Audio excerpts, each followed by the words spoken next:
This slide illustrates what the ARAL journey looks like for a Grade 1 learner. It begins with the BOSI assessment using CRLA. Those who score below the minimum proficiency undergo classroom remediation in the first 2 quarters.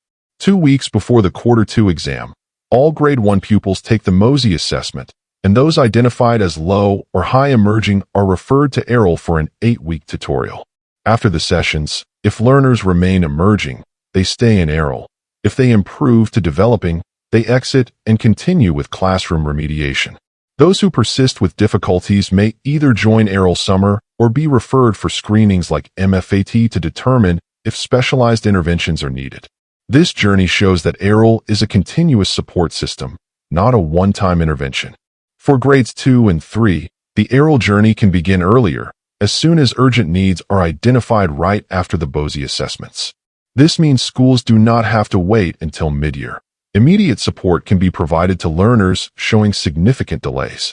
Those with developmental or learning challenges may be referred to school heads after MFAT screenings for additional support. The flow for Grades 2 to 3 highlights how early identification and timely intervention are crucial in preventing small gaps from becoming bigger learning deficits. Now let's look at older learners from Grades 4 to 10. Their journey is divided into 2 groups. Those who fall under ARAL Reading Basic begin as early as Quarter 2, while those in ARAL Reading Plus first undergo classroom remediation after the MOSI assessment before entering the program. This approach ensures that older learners don't just get blanket interventions, but are placed in the right track, either to rebuild basic skills or to strengthen fluency and comprehension. The idea here is precision, giving learners the right help at the right time. This slide reminds us that ARAL reading is anchored on very specific subskills and competencies. These are detailed in the enclosures of DepEd Memorandum 64, S. 2025. What this means for teachers is that interventions are not random reading drills. They are targeted lessons aligned with identified competencies such as phonics, fluency, comprehension, and vocabulary.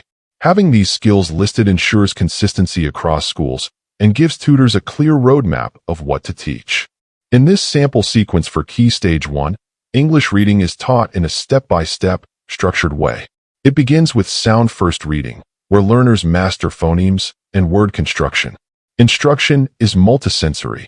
Learners see, hear, and touch as they learn.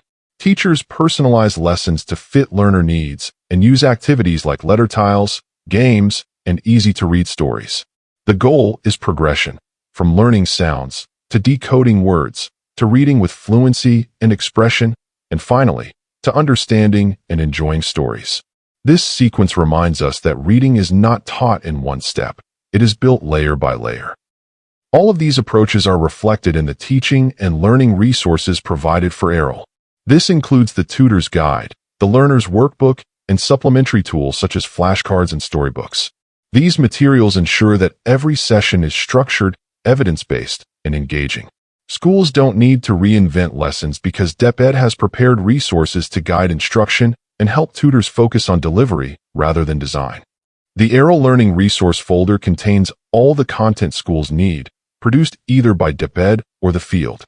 Technical specifications for reproduction and use have also been provided to ensure quality.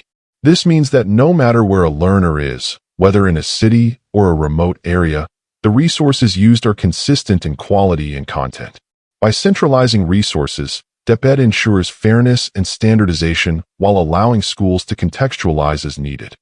The schedule for starting ARAL reading varies by grade level. For Grade 1, it begins in the 3rd quarter of SY 2025 to 2026. For Grades 2 to 3, it starts in the 2nd quarter. For Grades 4 to 10, it may also begin in the 2nd quarter or earlier if schools are ready. Importantly, schools may adjust their start depending on readiness, as long as their ASRRA has been completed. This flexible startup recognizes that schools have different capacities, but also emphasizes the need to complete readiness checks before implementation. Because schools differ, the readiness to start ARAL depends on 4 conditions: identified learners, available tutors, learning materials, and available spaces. Schools that meet these requirements can start as early as August 26th, while others may begin later, no later than September 15th. This staggered approach balances urgency with realism. Schools should not rush without preparation, but they also cannot delay too long, because literacy recovery is urgent. This table maps out what the learner's ARAL journey looks like if the program begins on August 26th. Grade 1 learners undergo BOSI assessments and classroom remediation in the first 2 quarters. Before the Quarter 2 exam, they take the MOSI assessment. Those who remain emerging are given 8-week tutorials. If by Quarter 3 they still struggle, they may undergo screenings like MFAT for targeted support, then another 8-week cycle. At EOSY, learners take CRLA, and those still emerging move to ARAL Summer. The important point here is that learners can exit at any time if they improve. Progress means graduation from ARAL. The program is designed as an ongoing cycle of support until learners are ready for grade-level reading. This slide shows the learner's ARAL journey if the program begins on September 15th instead of August 26th. The process is the same: BOSI assessments, classroom remediation, MOSI testing, tutorials, and continuous monitoring, but the timeline shifts forward by about 3 weeks. What's important here is that regardless of when the program starts, the sequence of assessments and interventions remains consistent. This assures us that all learners, no matter when their ARAL journey begins, receive the same structured cycle of support. As we look at the learner's journey, monitoring becomes critical. Each assessment point, BOSI, MOSI, EOSY, acts as a checkpoint. But it's not just about testing. It's about using the results to adjust instruction. For example, if a learner remains at emerging level, the teacher doesn't stop. Instead, interventions are intensified. This continuous loop of assess, intervene, reassess ensures that learners are not just placed into a program, but are guided all the way until they reach grade-level reading. One of the strengths of ARAL is flexibility. Schools are given leeway to adapt based on their readiness, but with one non-negotiable condition: learners must not be denied the opportunity for recovery. Director Cielo puts it well: we have to know what will make it work. This means schools can adjust timelines, groupings, and strategies, but the goal remains the same: make the program accessible and effective for struggling readers. This timeline table acts like a roadmap for teachers and school heads. It shows when assessments happen, when remediation kicks in, and when tutorials begin. It's a cycle that repeats until learners progress.